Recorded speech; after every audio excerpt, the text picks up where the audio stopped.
Bonjour à tous, mesdames, messieurs. Merci de votre fidélité à votre émission Autour de l'info. Autour de l'info, d'abord les sommaires.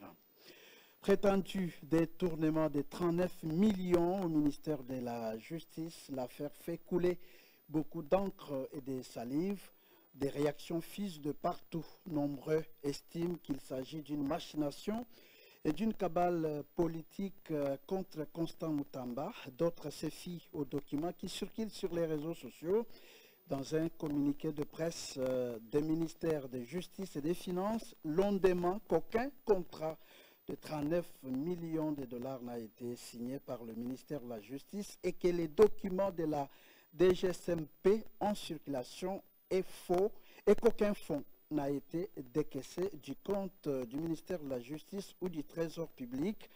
Information confirmée par le ministère des Finances qui rassure qu'aucun paiement n'a été effectué ni par les trésors publics ni à partir d'un compte relevant sa gestion en rapport avec un projet de construction d'une prison de Kisangani. Analyse critique et commentaires, c'est tout à l'heure.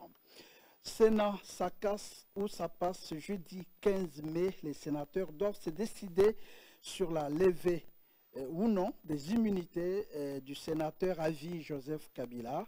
Tous les regards restent focalisés sur la haute chambre. Joseph Kabila est accusé de haute trahison et de complicité avec les agresseurs rwandais du M23 AFC, RDC et RDF qui occupent les villes de Goma et Bukavu et certains territoires, des crimes de guerre et crimes contre l'humanité. La démarche est totalement critiquée par ses adeptes du PPRD et d'autres partis de l'opposition. On en parle tout à l'heure dans cette émission. Voilà tout pour les sommaires. L'émission est en direct. Vos commentaires, analyses et critiques nous intéressent. Écrivez-nous au numéro qui s'affiche au bas de vos écrans. Mesdames, Messieurs, merci et bienvenue dans votre émission. Encore une fois, bonjour. Voilà, nous sommes là à ce rendez-vous de ce jeudi 15 mai 2025. Nous avons sur le plateau deux sujets. D'abord, le prétendu détournement des fonds alloués à la construction d'une prison de Kisangani par le ministère de la Justice. Et puis, levée des immunités de Joseph Kabila au Sénat. Ça passe ou ça casse. Voilà les deux sujets. Et nous aurons trois invités. D'abord, Jean-Claude Ngazoua, qui est porte-parole du parti politique Nojek. Jean-Claude, bonjour. Bonjour, M. Gustave. Merci en tout cas pour l'invitation. Parce qu'il faut éclairer l'opinion publique sur un prétendu détournement imaginaire que les ennemis de la République tentent de ternir, de saper les efforts du ministre de la Justice, Excellence Constant Moutamba. Je pense que nous allons éclairer l'opinion et puis le peuple congolais sauront de quoi s'agit-il. D'accord, merci. Nous aurons également sur le plateau Cleverly Gay, journaliste RTNC2, et Teddy Fitou, journaliste et directeur de publication du journal Objectif, et qui vont nous rejoindre sur le plateau. Voilà, ça tombe bien que M. Jean-Claude Ngazoua soit avec nous sur ce plateau pour pouvoir nous éclairer sur ce prétendu détournement, qui est... pourquoi on doit appeler prétendu? Parce que sur l'étoile, on parle, le ministre a volé, alors qu'il est bon élève. Alors, pourquoi vous, au niveau du cabinet du ministère, vous pensez que c'est un prétendu détournement? Je commence par définir ce mot qu'on appelle détournement. C'est quoi un détournement? Un détournement, c'est lorsqu'il y a deux caissements de fonds pour exécuter de travaux et que ce fonds a été désorienté pour des faits personnels ou non autorisés. C'est ce qu'on appelle détournement. Alors, s'agissant de ce qui circule sur les réseaux sociaux les ennemis de la République tentent de ternir, de saper les efforts du ministre de la Justice, Excellence Constant Moutamba. Un génie, un élève dans cette école de la bonne gouvernance qui incarne la vision propre, en tout cas, du chef de l'État. Et ces gens ils se sont ligués pour ternir son image. Vous savez, l'Excellence Constant Moutamba fait face à un conglomérat de gens qui ont installé un système qui date de décennies. Lui qui a refusé d'entrer dans ce système, et il fait face à ces gens-là. Ces mafieux qui veulent maintenir la République à genoux, ce mafieux qui demeure dans cette obscurité qui ne dit son nom, et le ministre amène la lumière dans un milieu où les gens dansent le détournement. Et tous ces gens ont orchestré un dossier avec un montant fallacieux dans le but de pouvoir saper les efforts entrepris depuis sa nomination, l'Excellence Constant Moutamba, dans la lutte contre la corruption, la dépravation de mœurs, ce combat que le ministre de la Justice, Excellence Constant Moutamba, fait de ça, en tout cas, son cheval de bataille, et nous le rassurons que ce chemin est irréversible, unidirectionnel. Il pense déstabiliser le ministre de la Justice moralement, psychologiquement, mais malheureusement pour eux, ils ont une personne taillée, ils ont une personne qui a la carrure qu'il faut et qui ne vont jamais l'attraper dans ces genres de pièges qui tentent à saper les efforts de la justice. Alors, lorsque vous appelez, entre guillemets, ces gens-là, ces mafieux, ces conglomérats d'aventuriers, bon, est-ce que vous ne pouvez pas avoir, pouvez pas éclairer de qui s'agit-il exactement? Les services sont informés, ils sont en train de travailler. Vous savez, l'image de la justice incarne l'intégrité du pays. Et le ministre de la Justice, lorsqu'il est venu, il a fait de son cheval de bataille la lutte contre la corruption. Vous avez vu, il a arrêté des gens qui sont venus le corrompre dans son bureau. Je me réserve de pouvoir citer le nom des gens ici. Les gens sont venus le corrompre à 2 semaines de sa nomination, le corrompre dans son bureau. Et il les a arrêtés dans son bureau. Beaucoup de gens ont amené des propositions alléchantes pour le ramener dans ces systèmes. Une seule personne, un seul monsieur qui est au niveau de la justice, qui implémente la vision du chef de l'État, qui ne veut pas se rallier, qui ne veut pas danser détournement. Vous savez combien de personnes qu'il a bloquées? Vous savez combien de mafieux qui existent dans ce pays ne fonctionnent plus, leur système ne fonctionne plus. Vous savez, des gens qui dansaient dans un rythme quelconque et qu'il faut tous les ramener sur le bon chemin. Nous en avons vu. Tous ceux qui ont pris le combat de la lutte contre le détournement, de l'impunité, on a vu comment est-ce que les gens les ont fait chanter. Alors, le ministre, les indices sur ces auteurs-là. Le ministre de la Justice, c'est un élève de la lutte contre le détournement, la corruption, la dépravation de mœurs. Tel que l'a instruit le chef de l'État, le président de la République, le magistrat suprême, Excellence Félix Tshisekedi Tshilombo. Et il est en train d'implémenter. Ce blocage qui a bloqué ce système, ces gens sont en train de fabriquer des montants. J'aurais dit, moi, sur ceux qui sont en train de balancer des documents contrefaits sur les réseaux sociaux, où est-ce qu'ils ont montré les contrats de 39 millions? D'abord, je vous explique. D'abord, je reviens. S'il vous plaît, M. Jean-Claude, dites-nous, est-ce qu'il existe un projet de construction de la prison de Kisangani? Je donne la position officielle du cabinet du ministre qui a publié cette mise au point fixant l'opinion publique sur cette question.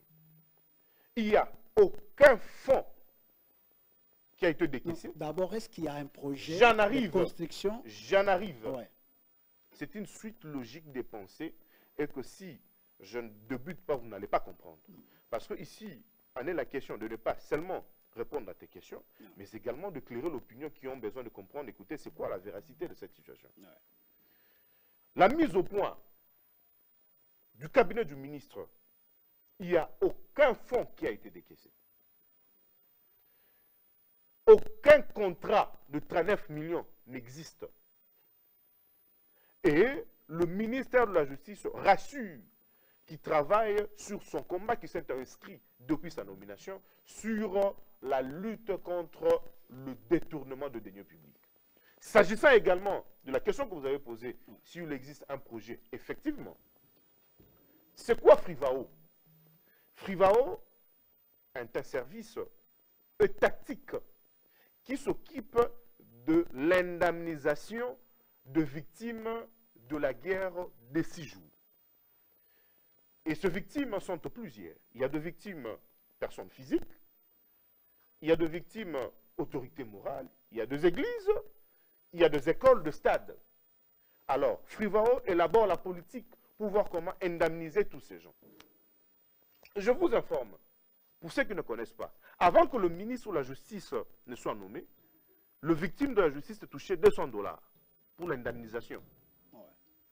Et lorsque le ministre de la Justice, Excellence Constant Moutamba, a pris ses fonctions au niveau du ministère de la Justice, les individus, les victimes touchent actuellement 2000 $ par personne.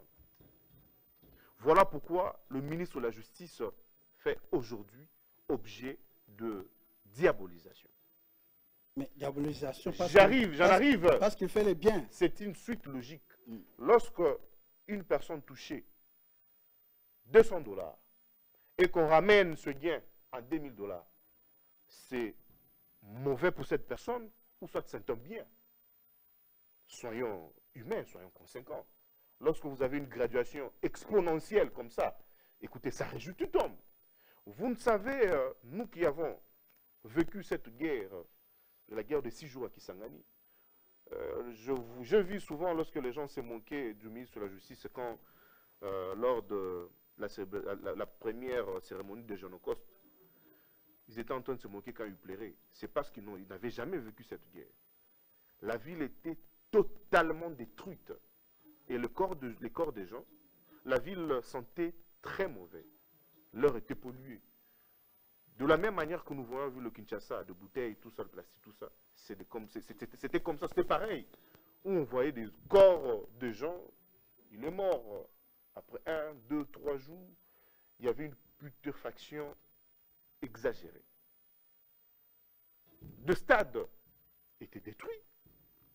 Des écoles, des hôpitaux, à travers la politique de Frivao, pour indemniser, raison pour laquelle il a élaboré, avec ce projet de construction de pouvoir délocaliser. Parce que la prison centrale de la ville de Kisangani est au centre-ville. La politique serait de construire une nouvelle prison au niveau de périphérie, avec des conditions adéquates, afin de remplir les conditions pénitentiaires. Des discussions sont en cours avec Frivao, les élus de la province, afin d'implémenter ce système, afin d'aboutir à la construction d'une nouvelle prison. Il n'y a pas que ça. Donc le projet existe. Effectivement, le projet, il n'y a pas que ça comme projet. Ouais. Il y a également, très nécessairement, le ministre de la Justice, avec les élus, tout ça, avec le directeur général de la SNEL, ils vont se déplacer pour aller également inspecter les travaux de la réhabilitation de la SNEL de la ville de Kisangani, financé également par Frivao. Donc, vous comprenez? Même le projet, c'est Frivao qui devait le financer. Effectivement, en fait, Frivao, dans le cas de pouvoir indemniser les victimes de cette guerre, la guerre des 6 jours, ouais. Il est en train d'identifier, je vous ai parlé, il y a deux victimes, personnes physiques, il y a de victimes autorité morale, en fait, il y a plusieurs cas de victimes. L'Église catholique avait reçu 2 millions 500. Avait reçu 2 millions 500. En fait, c'est dans cette politique. Parce que le ministre de la Justice... Mais pourquoi on parle de 39 millions de dollars? Si on en veut au ministre, on pouvait dire même 500 millions de dollars. Pourquoi ce montant 39 millions de dollars? Là, je pense que c'est la question qu'il faut poser à ceux qui ont balancé ce genre de choses, parce qu'eux portent la responsabilité de tout ce qu'ils sont en train de divulguer sur les réseaux sociaux. Nous sommes des officiels. Le ministre de la Justice, c'est lorsqu'on s'en monte en bas, travaille pour voir comment implémenter la vision du chef de l'État dans son secteur. Il est le lève, en tout cas, intègre, qui s'est inscrit dans la lutte contre le détournement de deniers publics. Et voilà comment le ministre qui ne veut pas adhérer dans le système des gens qui ont orchestré depuis très longtemps pour voir comment maintenir la République à genoux. Vous ne savez, permettez quand même que je parle de grandes réalisations du ministre de la Justice dans ce secteur. Aujourd'hui, la République démocratique du Congo s'est dotée d'un projet de loi qui a été validé au Conseil des ministres, créant un tribunal pénal, économique et financier, avec un parquet financier irrattaché. Parce que des questions de détournement, vous avez vu comment est-ce que l'inspecteur général de finances qui vient d'être mis en retraite, Alinguette souffrait quand il mettait à la disposition de la justice le détourneur de deniers publics. Il n'y avait pas un parquet spécialisé pour traiter ce genre de questions. Et maintenant, à travers le ministre de la Justice, Excellence François Moutamba, nous avons ce tribunal pénal économique et financier avec un parquet financier irrattaché. Qui va exister une fois... Qui va exister, effectivement. Et promulgué. Ça n'a jamais existé dans notre pays. Mais c'est un projet. Et effectivement, déjà adopté au niveau de l'Assemblée nationale, au niveau du Conseil des ministres, il va amener au niveau de l'Assemblée nationale pour que la RDC puisse se doter de ce parquet. Dans le secteur de culte et association, il y a aujourd'hui le permis de culte. Là aussi, le ministre avait mis un prix de, je crois, 60 dollars. J'en reviens également. Lorsque le ministre a lancé cette opération gratuite de permis de culte, parce qu'il faut assainir ce secteur qui, vous êtes d'accord avec moi, souffre de désordre à outrance et puis désoriente également même la croyance de paisibles citoyens, d'où il faut fouetter, il faut remettre tout en ordre. Le ministère de la Justice remet aujourd'hui de permis de culte gratuitement. C'est pas, les permis ne coûtent pas 30. Alors, c'est des tracteurs. La fiche c'est des tracteurs. La fiche coûte 10 dollars. J'en viens. Ces tracteurs ont également vu lui prendre le nom du ministre. Et cette opération, ils ont taxé, ils ont fait le calcul. C'est 30 dollars, c'est 20 dollars, c'est 50 dollars. Et ça, ils avaient même balancé avant ces documents contrefaits sur les réseaux sociaux. Pourtant, l'autorisation, enfin, la carte de permis de culte s'octroie au niveau du ministère de la Justice. Gratuitement. Vous fréquentez le ministère de la Justice. Vous voyez comment est-ce que, pas plus tard hier, l'évêque Dodo Kamba a amené sa communauté pour s'en procurer cette carte de permis de culte. Et tous ont réussi ça gratuitement. La lutte également contre le coulage de recettes. Le ministre de la Justice, lorsqu'il a pris ses fonctions en main, il a amené la bancarisation. La bancarisation qui a mis fin en tout cas au péage de frais de justice de mise en main. Aujourd'hui, tout est bancarisé. Vous fréquentez le palais de justice, il y a deux guichets des banques qui entourent le palais de justice où les frais de justice sont payés à la banque. Si, prenons l'hypothèse, si, tel que les gens le disent, ces ennemis de la République, s'il était réellement ce qu'il pense, il aurait dû faire ça. Qu'on se le dise, soyons conscients. Aujourd'hui, les comptes a quintuplé en un seul mois. Je prends juste le secteur de culte et association. Nous avons enregistré de milliards de francs de Congolais qui auparavant se perdaient, allaient dans le poche des gens.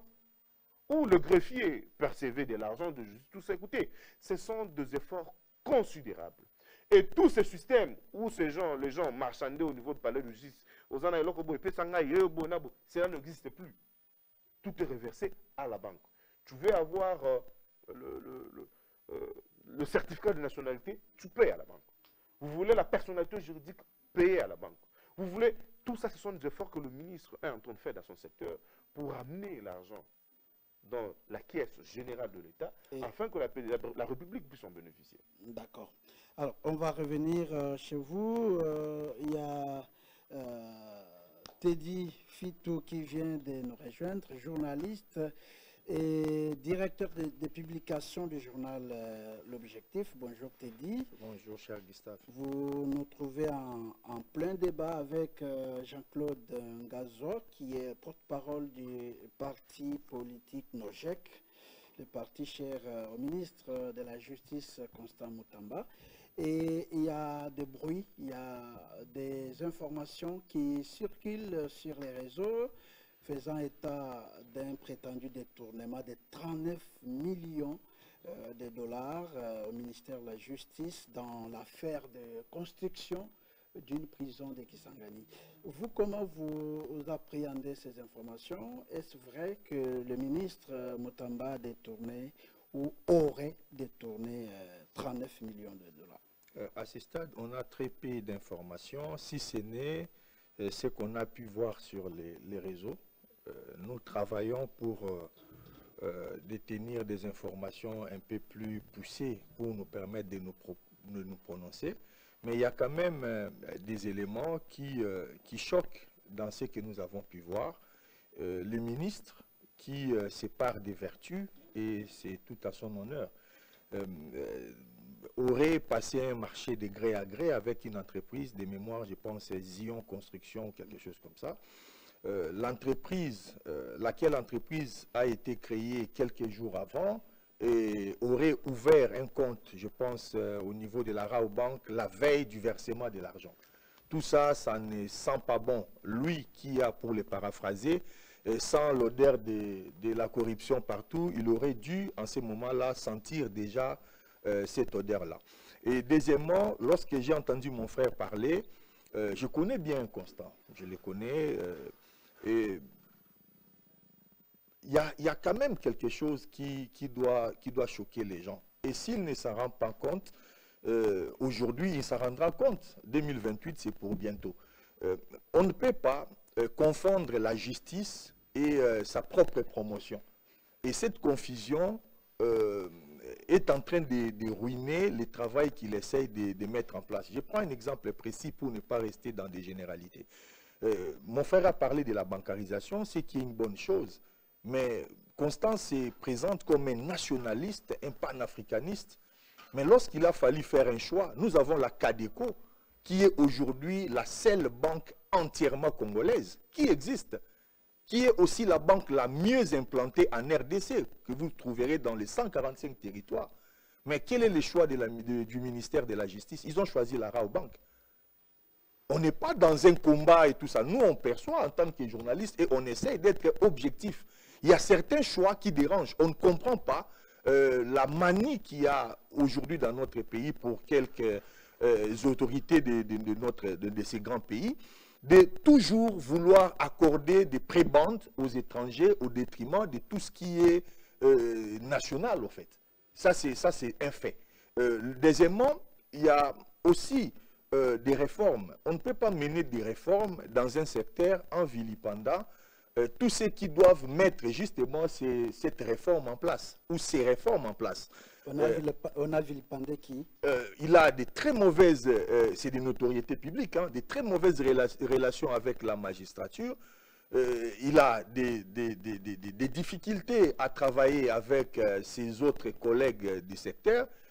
J'ai parlé de l'odeur de la corruption qu'il aurait sentie au centre culturel en présence de la première ministre, ce qui ne fait pas bon signe pour les observateurs avertis. Mais après, pour son travail, il fait ce qu'il peut et s'il le fait bien, nous sommes là et nous serons toujours là pour applaudir. Mais alors, on ne peut pas non plus ne pas dire des choses tant qu'on les sent. Concernant les prétendus détournements, je vous l'ai dit, on n'a pas suffisamment d'éléments à ce stade.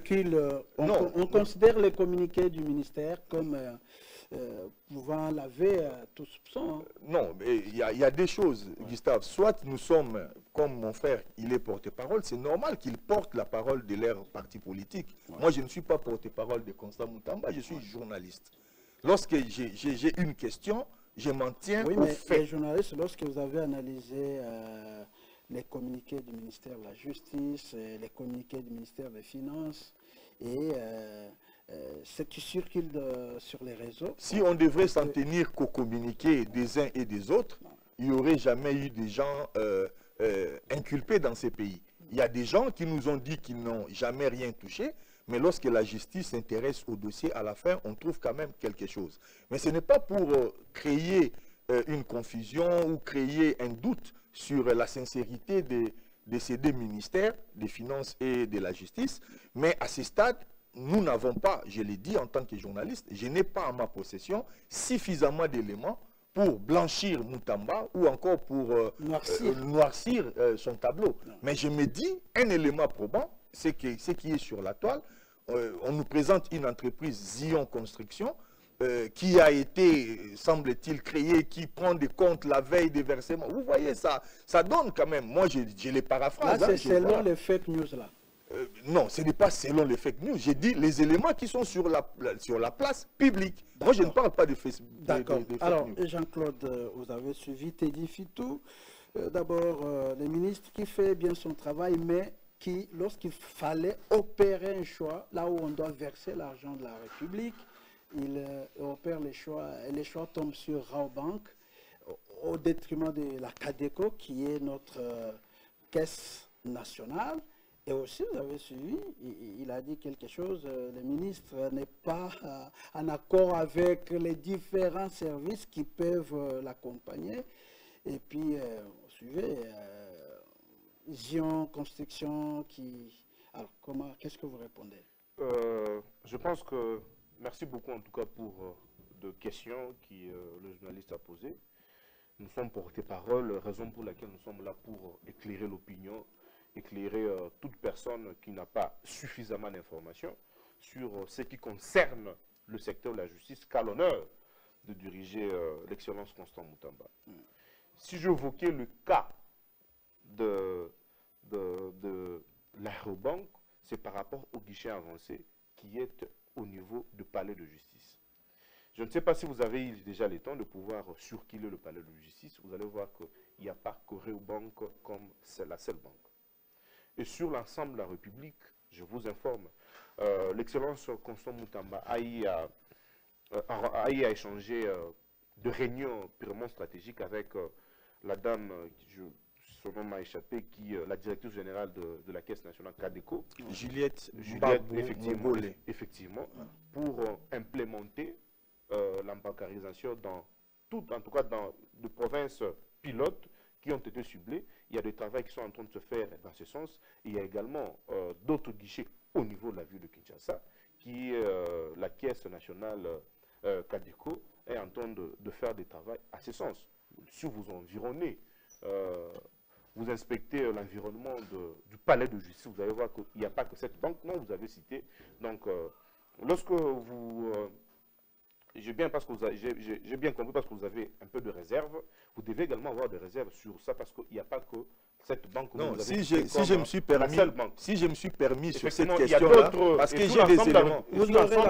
Sur l'ensemble de la République, en tout cas, la CADECO a une bonne partie parce que c'est la seule banque qui est dans le fin fond et puis dans le recoin du pays.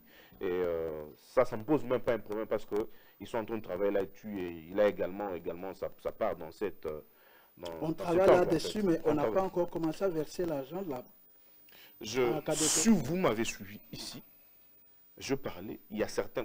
Le palais de justice dont j'évoquais, c'est un guichet avancé qui est là. Il y a, dans la ville de Kinshasa, il y a plusieurs guichets avancés. Ou d'autres banques, la Cadeco également, d'ailleurs, en train de faire ce travail. Donc, je ne suis pas là pour faire la publicité de banques dont tous a écouté. Je vous parle de ce qui est précis et conçu. Revenant sur la question de... le ministre a dit... le journaliste a dit que ce n'était pas bon pour que le ministre puisse dire, écoutez, ils sont le dos de détournement, là où la première ministre était, c'est comme si la collaboration n'est pas parfaite. En fait, c'est ça même la conséquence de la traduction orale, la déformation de l'information. C'était dans quel contexte? Nous étions dans un contexte où le ministère de la Jeunesse, de manière conjointe avec l'inspection générale de finances, ils ont lancé la campagne de zéro corruption, quelque chose comme ça. C'est au niveau du centre culturel et c'est au niveau de la ville de Kinshasa. Ils ont invité des ministres sectoriels qui travaillent là-dessus pour qu'ils puissent eux également de lutter contre la corruption. Cependant, dans un contexte où le ministre de la Justice était en train de rappeler son passage avec un parcours élogieux où il a créé des structures lorsqu'il était encore élève de la lutte contre la tricherie et autres, où il était en train d'évoquer des exemples, il a parlé de cette odeur. Vous comprenez? C'était par rapport aux exemples, parce qu'il était en face de jeunes, d'où il fallait adapter le langage selon l'auditoire qu'il a. Vous comprenez? Alors, les ennemis de la République, comme d'habitude, vous savez, lorsque vous incarnez de valeurs, lorsque les gens se réfèrent en vous, lorsque vous êtes la personne qui apporte la lumière, les gens vont chercher toujours comment à désorienter, te dire. Et ça, c'est la déformation de l'information. Le ministre de la Justice... Donc, là, vous voulez dire qu'il ne s'adressait pas à la première ministre parce que les gens, la rumeur, c'était que voilà, il s'attaque à tout le monde. Est-ce que, s'il faut se fier de rumeurs, est-ce que les institutions vont travailler? Parce que X personnes, au nom de la liberté d'expression, il peut te coller quelque chose, bon, libre à lui de pouvoir réfléchir à haute voix. Vous comprenez?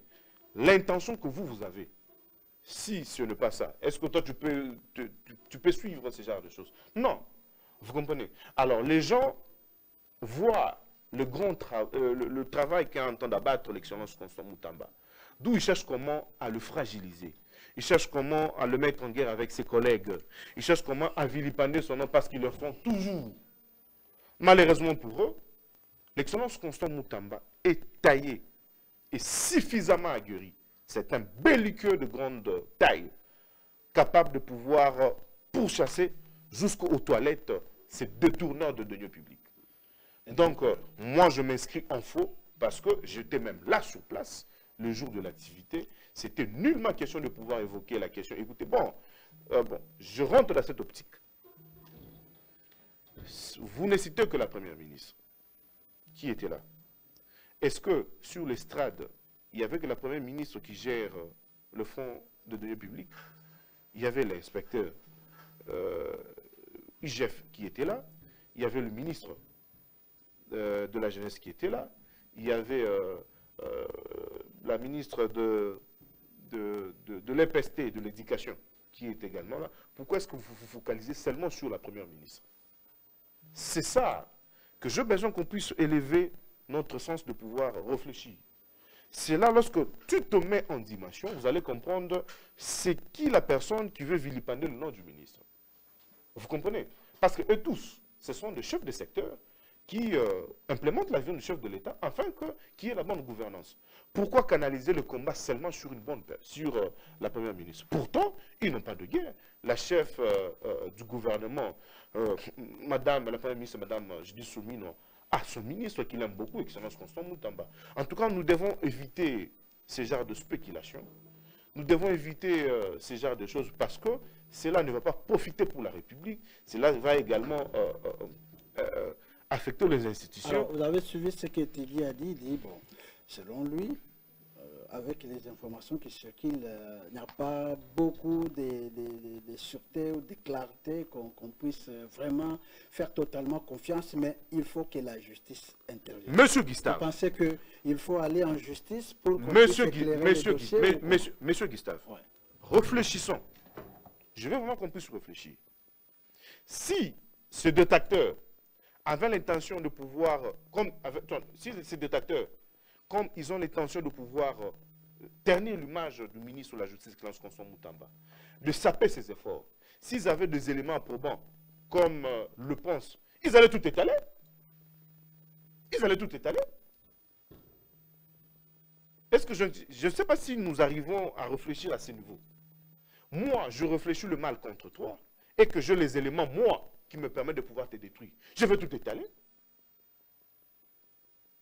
Est-ce que l'institution, les institutions, le ministère doit faire confiance aux documents contrefaits, taillés de... Même lorsque vous regardez, vous allez voir qu'il y a incohérence de pensée et autres. Vous comprenez? Il y a des canaux officiels des institutions où vous pouvez avoir des éléments propres afin de tailler pour vous avoir une idée sur la question. Vous comprenez?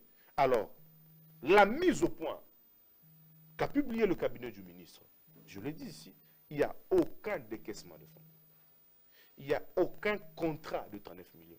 Et puis d'ailleurs, tantôt c'est 39 millions, tantôt c'est 19 millions, d'autres hier ils ont commencé à dire c'est 15 millions. En fait, nous en sommes où?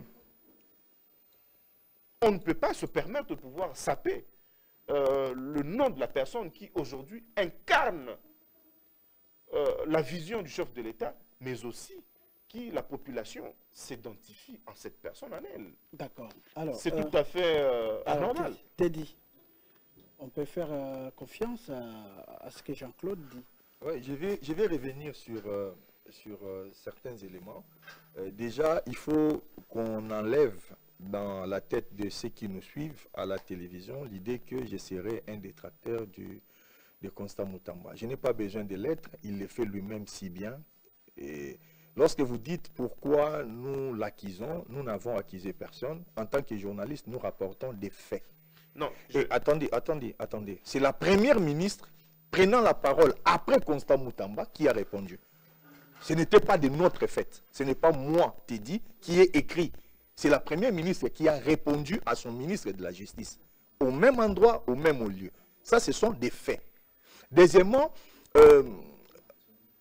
croire à un certain moment qu'on aurait... vous savez, ça c'est un conseil, et je l'ai dit d'expérience. Ça fait aujourd'hui une bonne trentaine d'années que nous sommes journalistes. Et la grandiloquence ne fait jamais bon ménage avec la réalité qu'on peut trouver dans l'exercice de n'importe quel mandat. L'humilité, c'est toujours quelque chose de très important lorsqu'on veut mener à bien une mission qui est certes très difficile, de ramener la justice dans un pays comme le nôtre où la corruption est systémique.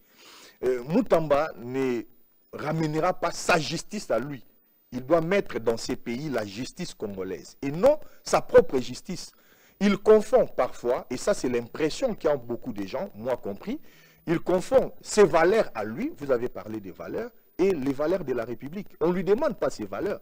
Il a ses propres valeurs, certes, tout le monde en a, mais là on demande des valeurs communes, les valeurs républicaines, qui s'identifieront à tout Congolais où qu'il soit. Ça c'est quelque chose de très important.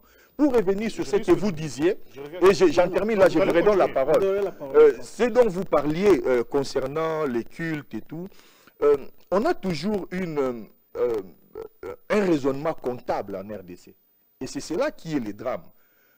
La prolifération des églises, tout ce qui s'est fait au niveau de ces secteurs devrait être, il y a quand même un ministre qui est en charge de ça, le VPM de l'Intérieur, mais le ministre de la Justice qui doit... Les tutelles des églises, c'est le ministère de la Justice. Ok, bon, parce qu'avant c'était au ministère de l'Intérieur, je pense qu'il s'occupait aussi. Non, là ce sont les partis politiques, mais les associations et cultes, les cultes, c'est églises, okay. C'est au niveau, donc c'est bien.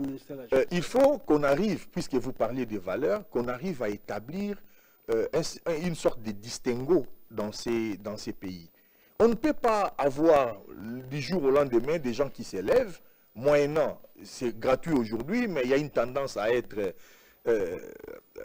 sanctionné par une taxe. On parle de 20, de 30, de 50, je ne sais pas si ce sont des rumeurs, des réalités. À ce stade, on sait qu'on ne paye rien. Mais le problème n'est pas celui-là. Le problème, ce n'est pas de donner une représentation juridique à un culte, à une église, c'est de savoir ce qui s'y fait. Parce que la société congolaise aujourd'hui, en partie, ce n'est pas tout ce qui vient des églises, mais en partie souffre à cause des proliférations des églises. On ne peut pas avoir, on a des problèmes de nuisances sonores. Nous avons des enfants qu'on doit scolariser, qui n'arrivent pas à étudier. Parce que matin, midi, soir, et même voire la nuit, il y a des tam-tams ici et là. Quand vous dites quelque chose, on dit, c'est parce qu'on vous aurait envoyé le feu, c'est le feu qui vient déranger vos fétiches. Donc nous sommes dans un pays où on ne comprend plus rien. Et donc là, vous demandez au ministre de frapper fort. Non, il faut pas. Déjà. Non, il ne le fait pas. Il faut quand même qu'on arrive à comprendre comment, dans une seule avenue, on peut avoir une vingtaine d'églises dans une rue qui a une trentaine de parcelles. À un moment donné, il faut quand même qu'on arrive à comprendre. C'est un pays, au fait, ça, ce n'est pas la foire. Nous ne sommes pas dans la foire, nous sommes dans un pays qui doit avoir des règles. Nous voyageons tous par le monde. On ne comprend pas ces trucs d'évangélisation. Vous êtes en Amérique latine, vous ne verrez pas ça. Vous êtes en Europe, vous ne verrez pas ça. Vous êtes aux États-Unis, vous ne verrez pas ça. Mais il n'y a qu'ici où les gens reçoivent Dieu qui quitte son trône. Il vient parler tous les... Il n'a pas autre chose à faire qu'à parler aux gens tous les jours pour ouvrir des églises. Le ministre... Moi, je pense que vous êtes journaliste en tout cas. Je vous demande de pouvoir... suffisamment vous informer. Je le suis. En tout cas, si vous êtes informé, vous aurez dû nous balancer le communiqué du ministre qui a d'abord qu'il avait commencé par une note circulaire interdisant ce que vous avez dit, le métrage des églises environ 100 mètres, tout ça écouté. Le ministre a frappé fort là-dessus. Ça existe. Je peux vous donner des adresses à vérifier. Des rues, des adresses où les églises sont mitoyennes. Donc quand vous me dites 100 mètres des églises mitoyennes, il y a quand même un problème. Vous aurez la parole. Allez-y. Vous avez la police du débat. Allez-y, je vous protège. Je vais me protéger. Alors, je ne dis pas que cela n'existe pas. Je dis le ministre a frappé fort. Et il y a une note circulaire qui existe. Pas plus tard, la semaine passée, à moins que je puisse me fourvoyer, le ministre de la Justice, qui est responsable de ce secteur de culte et association, il a publié également un note circulaire interdisant la nuisance sonore et a demandé les acteurs de pouvoir y travailler là-dessus. C'était, je pense, la semaine prochaine. Alors... D'ailleurs, il en a parlé avec les gens de Kamba. De Don Kamba également. Alors, c'est là que moi, je vous invite en tout cas de pouvoir suffisamment vous informer. Et il est vrai que ce sont des faits réels de la société. Et le ministre de la Justice, il a que presque 9 mois. Et il est en train de travailler sérieusement dans ce secteur. Pourquoi? Parce que vous ne pouvez pas fouetter, si vous n'avez pas encore réuni les conditions, un cadre pour que tout le monde puisse se conformer. La note circulaire existe. Aujourd'hui, il appelle aux communautés, aux pasteurs de venir s'identifier afin d'avoir le permis, la carte de permis de culte. Dans le prochain mois en tout cas, lorsque le ministre de la Justice va frapper dans ces secteurs pour voir comment assainir le milieu, afin que nous puissions plus connaître ces genres des églises qui vous naissent comme des champignons. Il se rend rappeler les efforts que le ministre a fait pour voir comment réunir les secteurs. Donc c'est là que je vous invite en tout cas de pouvoir suffisamment vous informer, parce que dans ces secteurs, le ministre est vraiment en train de travailler là-dessus, jusqu'à arriver, vous n'imaginez pas le nombre d'églises qu'il y a, le nombre de pasteurs qu'il y a, et leur remettre le permis de culte gratuitement. Ça quand même, c'est aussi quelque chose qu'il faut signifier lorsque vous êtes en train de parler de ce secteur également. Lorsque le ministre a publié cette note circulaire interdisant la nuisance sonore des églises, et bars et autres, tous écoutés, c'est quand même des avancées. Lorsque le ministre de la Justice, à travers l'opération Ndobo Zero Kuluna, où il y a eu transfèrement de Kuluna dans des prisons de haute sécurité. C'est arrêté, l'opération. Vous m'arrêtez la pensée, donc je suis en train de... C'est une suite logique de pensée, je suis en train d'aller. Le ministre a beaucoup plus de réalisations en telle enseigne que si on se met ici à pouvoir citer de grandes réalisations, de réformes, des actions qu'il a y à mener, en tout cas nous allons faire plus de 4 heures du temps ici. Je vous informe, vous fréquentez également le ministère de la Justice, que le ministre de la Justice, lorsqu'il est entré, il a doté les agents et cadres du ministère de la Justice de bus de mobilité pour faciliter le transport. Et chaque jour, les agents et cadres de l'administration, ils ont le droit à pouvoir s'offrir un bon déjeuner le matin. Et ça, c'est... Gustave, non, non, vous aurez la parole. Vous aurez la Gustave, parole. Il y en a tellement plein, en tout cas dans notre joubessière, nous avons plusieurs réalisations de grandes réformes. Il n'était pas là quand je parlais. À un meeting politique. Quand je parlais. On vous laisse dérouler calmement. La parole. Alors, si c'était un débat, moi je vous ai appelé en tout cas de pouvoir avoir suffisamment des informations parce que je constate qu'il y a des choses que vous échappent.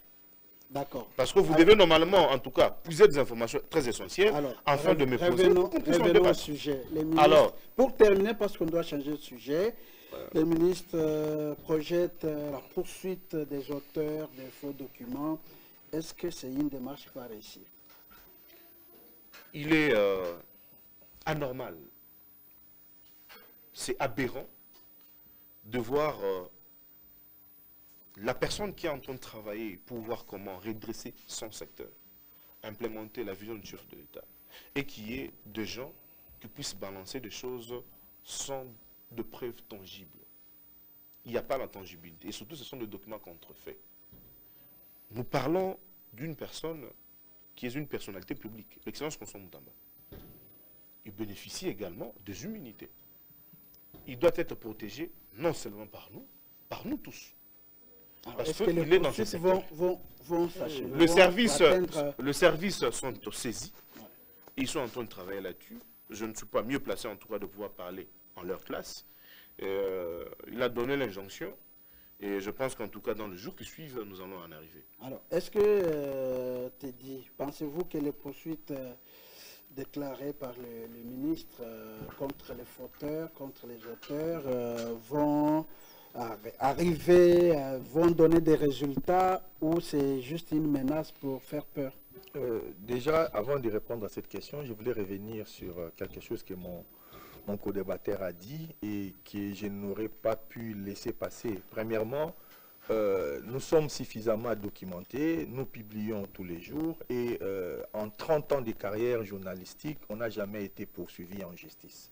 C'est dire qu'on ne rapporte que des faits avérés établis et non des rumeurs, encore moins qu'on s'attaque aux personnes, aux individus. Mais lorsqu'il y a des comportements publics qui posent problème, c'est de notre devoir en tant que porte-parole de la société de pouvoir les dire. Et c'est ce que nous avons fait. Revenons sur le cas de la Cadeco. Je l'ai cité parce que je sais qu'il y avait une convention qui devrait donner une exclusivité à cette banque. C'est quand même normal. On ne peut pas parler du développement si vous n'avez pas une banque qui serait en capacité de financer des grands projets, de financer les PME et consorts.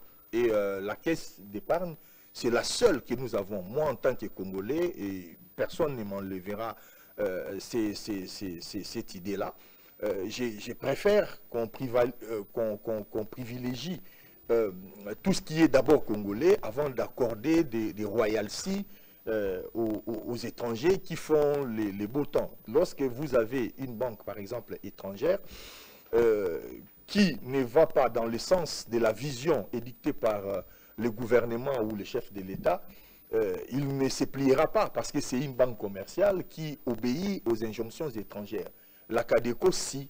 Pourquoi? Parce qu'elle est sous la direction du ministre et du portefeuille, donc elle est obligée de suivre la ligne édictée par le gouvernement. C'était une parenthèse. Pour revenir sur les poursuites, Moutamba, c'est une personnalité publique aujourd'hui, mais ça reste un Congolais lambda. S'il se sent offensé et qu'il veut aller en justice, moi je ne peux pas m'y opposer. Non, je dis, est-ce que ça va arriver? Ça va porter des fruits? Je n'en sais rien. C'est lui qui est le ministre de la Justice.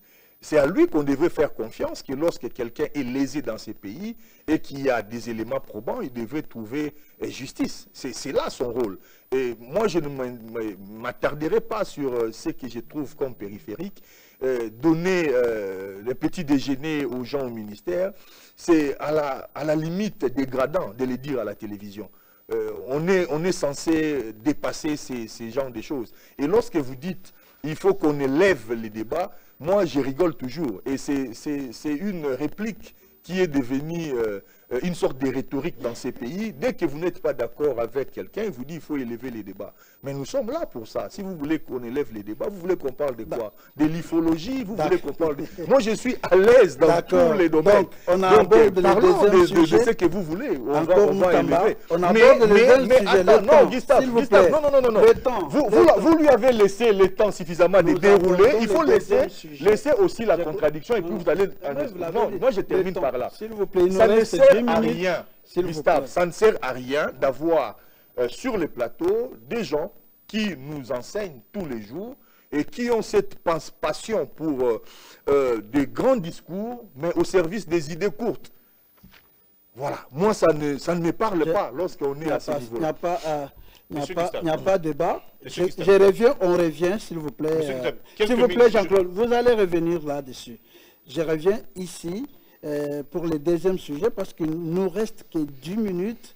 C'est encore Constant Moutamba qui est à la base, on va parler, voilà. C'est la journée Moutamba. Mais oui, ben, parce que vous allez me faire passer pour son opposant que je ne suis pas. Non, ici, ici c'est encore lui qui a donné l'injonction à l'auditeur général des FRDC de pouvoir obtenir la levée des immunités de Joseph Kabila, qui est accusé de haute trahison. Et alors, ça va casser ou bien ça va passer, Jean-Claude? Pourquoi Moutamba s'attire encore de problèmes en voulant qu'on puisse lever les immunités? Alors, tous les caciques du PPRD sont très fâchés et disent que la démarche là ne va pas aboutir. Qu'est-ce que vous en pensez? Je vais répondre à la question, mais je reviens d'abord sur...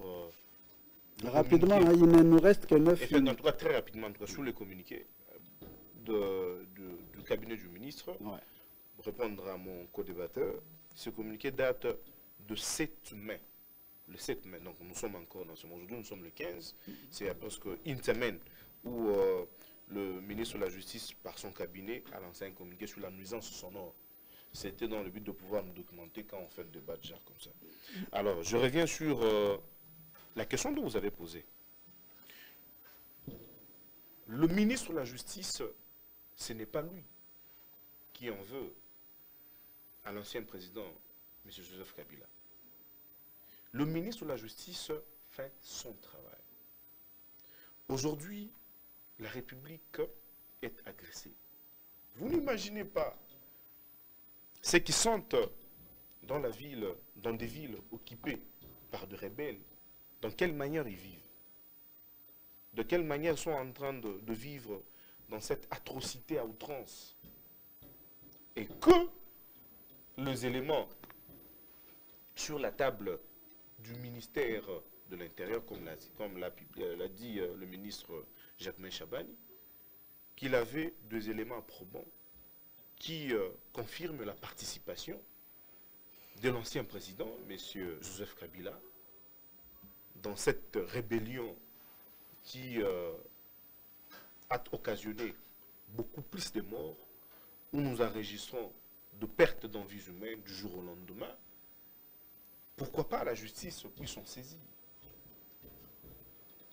Et parce que l'ancien président, M. Joseph Kabila, est accusé pour de faits post les occupations qu'il avait comme président de la République, on doit saisir la chambre haute. La chambre haute, le Sénat, pour lever les immunités, afin qu'il puisse répondre à la justice sur des faits que détient l'État. Parce que c'est la République. Cette question de la guerre de l'Est, c'est une question existentielle. Soit nous disparaissons comme État, comme Congolais, soit nous existons. Nous autres, nous n'avons que la RDC comme pays. Alors on ne peut pas accepter qu'on puisse perdre notre pays parce qu'il y a de ceux qui complotent avec nos agresseurs. C'est une aberration. Voilà pourquoi le ministre de la Justice avait donné injonction au niveau de l'auditeur militaire pour qu'il puisse saisir le Sénat. Pourquoi il n'a pas laissé la justice se saisir du cas ou de l'affaire? il a lui-même donné des injonctions. C'est pour montrer qu'il travaille beaucoup plus que les autres ou bien vous aimeriez qu'il fasse quoi en tant que ministre de la Justice? Allez-y, c'est vous qui répondez à mes questions. Effectivement. Vous aimeriez qu'il fasse quoi en tant que ministre de la Justice? Parce que le ministre de la Justice donne injonction. Dans ses prérogatives, il donne l'injonction. Et il a donné l'injonction. C'est dans ses prérogatives. Voilà. Il ne peut pas outrepasser. Il y en a qui sinon, il risque de violer la loi. Il y en a qui ont dit que c'était son ancien ami, Kabila. Mais pourquoi vouloir... La question de l'État dépasse toute chose. Lorsqu'on parle de l'intégrité, sur ce que vous venez d'évoquer, en tout cas, ça n'engage que vous, parce que c'est vous qui l'avez évoqué. En tout cas, moi, je ne pousse pas ce que vous venez de dire. Lorsqu'on parle de l'État, lorsqu'on parle de l'existence de notre pays en tant que nation, nous devons exclure les états d'âme. Ce n'est pas question d'amitié, ce n'est pas question de l'amicalité de la famille, parce que le frère... Non, non, non, non, non. Ce n'est pas question de la République. C'est question de la République. D'accord. Parce que si nous sommes faibles, ces envahisseurs vont dominer sur nous. Et vous nous voyez nous pleurnicher devant ce petit pays? Non. Et surtout que l'agresseur, le pays qui nous agresse est identifié. Non. Alors, Teddy Fito, vous avez même publié un article, vous dites « Levée d'immunité de Joseph Kabila, l'heure des vérités a sonné ». C'est quelle vérité dont vous faites allusion? Là, pour une fois, j'irai pratiquement dans l'essence de mon débatteur, parce que c'est ce que j'ai écrit et les écrits engagent. Je ne peux pas comprendre, et ça je l'ai dit en tant que citoyen d'abord, qu'il y ait des gens pour qui la justice serait une zone infranchissable. Ça ne peut pas exister. Partout ailleurs, l'actuel président américain Donald Trump, avant de redevenir chef de l'État, est passé par la justice. Effectivement. Ça n'a pas fait des États-Unis une république bananière. L'ancien président français, Nicolas Sarkozy, a même porté un bracelet électronique qu'on a enlevé hier.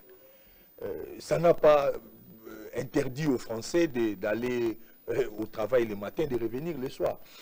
Accorder à Joseph Kabila une sorte de statut d'intouchable est impensable au vu des années qu'il a passées au pouvoir, et surtout des choses qui se sont passées pendant l'exercice de son mandat. Et la redevabilité, c'est une notion que les politiques congolais dans l'ensemble ne connaissent pas, ou ils feignent de ne pas connaître. Et lorsque vous avez exercé un mandat, n'importe quel mandat, vous avez touché à l'argent public. C'est normal qu'à un moment donné, si on a des doutes sur X ou Y, qu'on vous fasse revenir pour que vous nous disiez exactement ce qu'il en était. C'est pareil avec les cas Bukangalonzo, avec Matata Mponyo.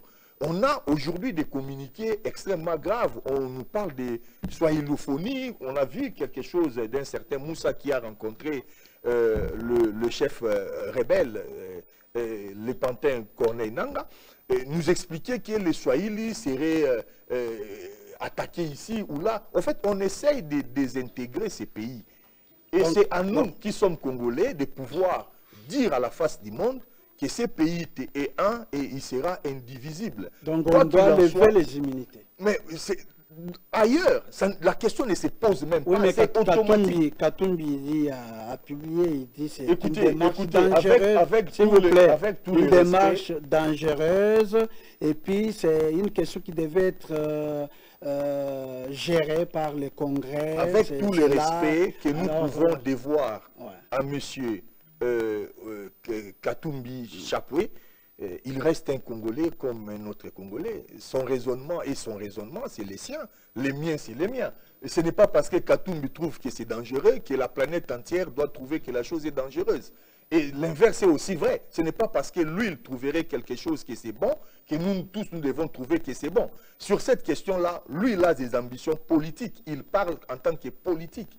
Moi, je parle en tant que citoyen. Et en tant que citoyen, je trouve anormal. Bien que je peux voir la manipulation derrière, ça, ce sont des questions politiques. Je laisse ça aux politiques de les traiter. Mais nous, en tant que citoyens, on trouve anormal, il faudrait même, si vous vous rappelez, lorsque nous avions parlé de la prolifération des doctorats à l'université, cette question a été soulevée. On n'arrive pas à comprendre qu'en 4 ans, dans ces pays, l'université de Kinshasa, la faculté des droits, a pu produire 80 doctorants en 4 ans, une vingtaine par année, soit 2 doctorants minimum par mois. Et on n'a jamais abordé une question de ce type. Et pourtant, ce sont des questions qui devraient réellement... D'accord, parce qu'on termine, on termine susciter déjà. Débat. On termine déjà. Alors, Katumbi dit vouloir enlever les immunités, donc ça va troubler la cohésion nationale, ça va empêcher la paix qu'on veut rétablir, et donc c'est vraiment dangereux. D'accord avec l'opposant? Je m'inscris, moi, dans la réflexion de mon co-débatteur. Écoutez, nous devons lever cet équivoque de cette prétention de suprématie de pensée et autres. Aucune personne n'a ce monopole de pouvoir penser plus qu'un autre. Tous nous sommes des citoyens congolais. Ce pays nous appartient tous. La réflexion de Moïse Katumbi n'engage que lui. Autant il trouve dangereux la procédure, autant nous nous trouvons très dangereux ceux qui complotent contre le pays. Vous comprenez? Nous tous, nous sommes des citoyens de cette nation. Lorsqu'il faut réfléchir à la République, nous avons tous le même droit et nous devons tous réfléchir au même pied d'égalité parce que le danger d'une personne ne peut pas dépasser le danger d'une communauté, d'un pays, d'une nation. Alors, Mouyumba dit, comme il y a une loi spéciale qui protège les anciens chefs de l'État, le Sénat n'a aucune qualité de pouvoir lever les immunités. Moi, en tout cas, je suis vraiment sidéré lorsque je vis ces tweets. Il y a une loi qui protège les anciens présidents de la République. Et cette loi, qu'est-ce que dit? Protège les anciens présidents de la République pendant leur fonction.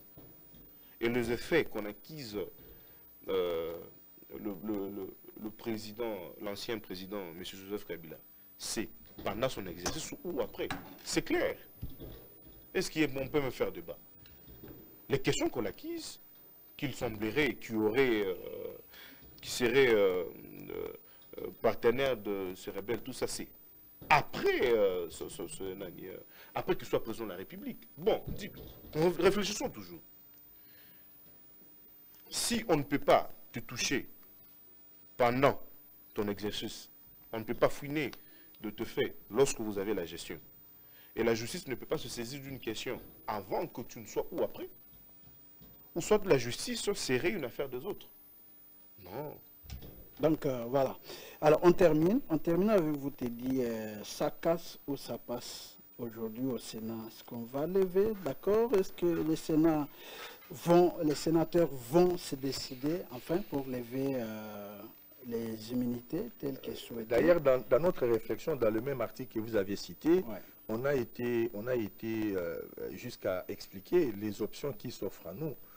Soit on enlève les immunités de Joseph Kabila et ça renforce l'état de droit pour dire qu'il n'y a pas d'intouchable, mais à cela il y a des préalables. Il faut que les preuves contre lui soient incontestables et jusqu'à ce jour ce n'est pas rendu public, ce qui alimente justement les doutes et consorts. Soit on n'enlève pas, alors on crée une nation à 2 vitesses, c'est-à-dire il y a une caste des gens qui seraient protégés et ça c'est impensable. Et je vais aller encore plus loin. Moi je n'ai jamais été, j'ai fait partie de ceux qui ont refusé qu'il y ait réforme constitutionnelle parce que on nous brandissait, en tout cas dans les dires des uns et des autres, pas du chef de l'État, parce que lui-même il n'avait jamais dit qu'il allait faire un 3e mandat, mais l'Union sacrée, son parti politique, prétendait, je l'ai défendu ici, chez vous, pour dire qu'on ne pouvait pas faire ça. Il faut qu'il y ait des principes. Il faut qu'on arrive dans ces pays à expliquer à tous que le mandat public n'est pas un fait divin. D'ailleurs, ça va enlever de la tête de beaucoup de gens la prétention de se tourner en politique lorsqu'ils sauront qu'ils peuvent être poursuivis à n'importe quel moment de leur existence. On protège les anciens chefs de l'État, c'est normal, parce qu'ils ont eu accès à certaines informations protégées, mais on ne les protège pas pour qu'ils nous fassent du mal. Lorsqu'il y a des présomptions assez sérieuses sur une personne qui serait à même de pouvoir alimenter une milice ou financer les gens qui nous tuent, nous qui avons perdu des membres des familles dans cette histoire, nous ne pouvons pas comprendre par des échafaudages juridiques qu'on nous explique qu'ils seraient intouchables. C'est quand même quelque chose sur lequel que les politiques ne voient pas comment ça passe mal. Demandez à n'importe quel Wewa à Kinshasa, pour une petite faute, comment ils sont pressés par les policiers. Demandez à un petit Congolais de rien du tout qui volerait un bonbon ou quelque chose dans une boutique, comment ils sont traités. On accepte mal de voir des gens sur qui pèsent des millions, qui ne sont pas leurs millions à eux. Les millions dont on parle, c'est les millions du peuple congolais, c'est les millions de la République, qui viennent nous donner des leçons de morale, qui nous expliquent qu'on ne peut pas leur poser des questions, parce qu'ils auraient à un moment donné signé que des millions soient déboursés sans commune mesure. Donc, merci. Ça casse ou ça passe, Jean-Claude Ngonza? En tout cas, moi, je ne veux pas parler avant que le Sénat se prononce. D'accord. Je me réserve en tout cas, j'attends le verdict et puis nous allons revenir commenter là-dessus. Voilà. Voilà, mesdames, messieurs, ça n'est fini pour aujourd'hui. Merci à Jean-Claude Ngazoua, merci à Teddy Fitou, merci à toute l'équipe technique, merci à la réalisation et merci à vous tous qui nous avez suivis. La suite au prochain numéro, le mardi prochain, avec le même plaisir. Au revoir.